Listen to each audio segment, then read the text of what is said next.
Hi, do you have any trouble setting up a good bedtime routine for your kids and getting them to bed at a reasonable time without a lot of conflict and stress? We're going to talk about that in today's video. So one of the things I want people to look at is first to decide on the bedtime that you'd like to have your child in bed by, and then decide the pieces that would need to go into the routine in order to have your child in bed by that time. So for instance, if you want to have your child in bed by 8:30, you want to decide what are the things that need to get done prior to 8:30 for my child to be ready for bed. So if a child takes a shower or bath at night, you want to build that in. If you have some reading time, you want to build that in. And you want to have it basically set up with some sort of a calming kinds of routines. So we don't want to go just from running around the house like, crazy and jumping around on the couches to trying to get the child in bed 2 minutes later.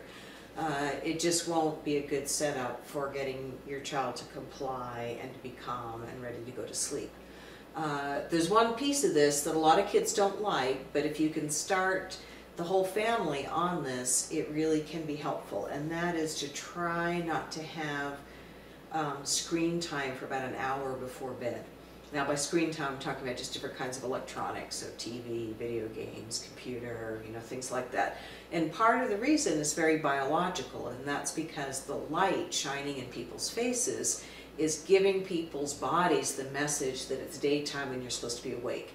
And if you want a person's body to be getting that message from the environment that it's time to be winding down and getting ready for sleep, you want to imitate the natural environment where it would gradually be going from daylight to dusk to darkness.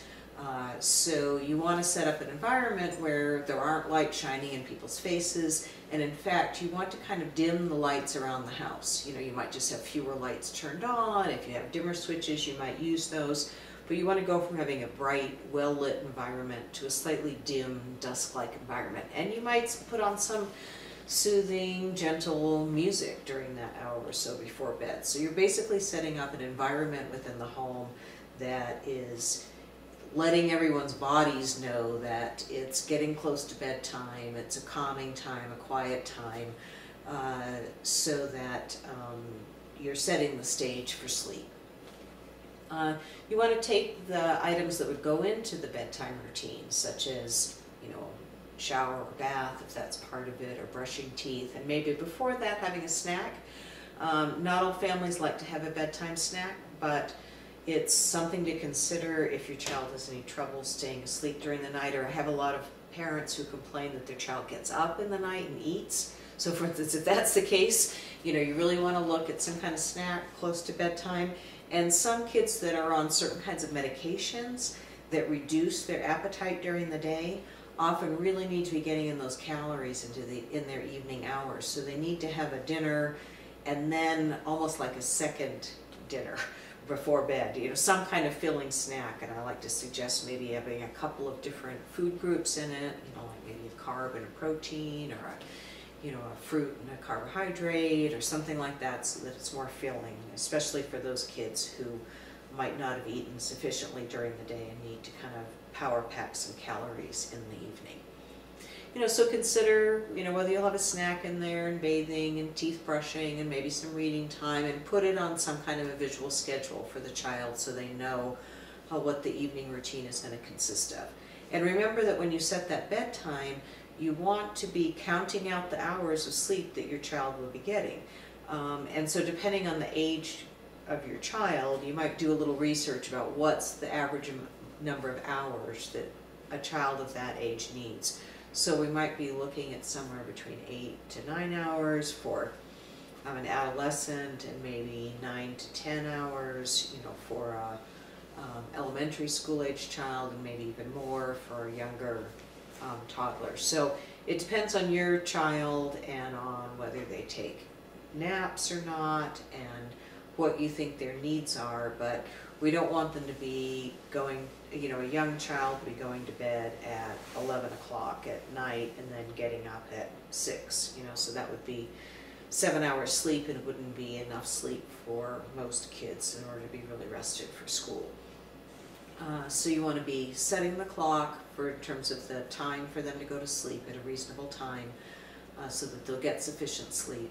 And then also setting up the routine of getting into bed in some way that would be helpful. So for instance, some kids might need a night light or a small lamp on in the room if they have a lot of anxiety at night, but we do suggest that the light be kind of as dim as you can make it. So we don't want a bright light on or even a bright night light shining right in their face, because that again is giving the body the signal that it's time to be awake. So if they do need a light on to reduce some anxiety about being in the room, you want to make it as dim as is workable for them. They might need something like some music playing or some white noise, or some kids like to listen to a story that's, if you're not reading to them, or they might have in addition to that a story that they listen to on a CD or MP3 player that helps with the evening routine.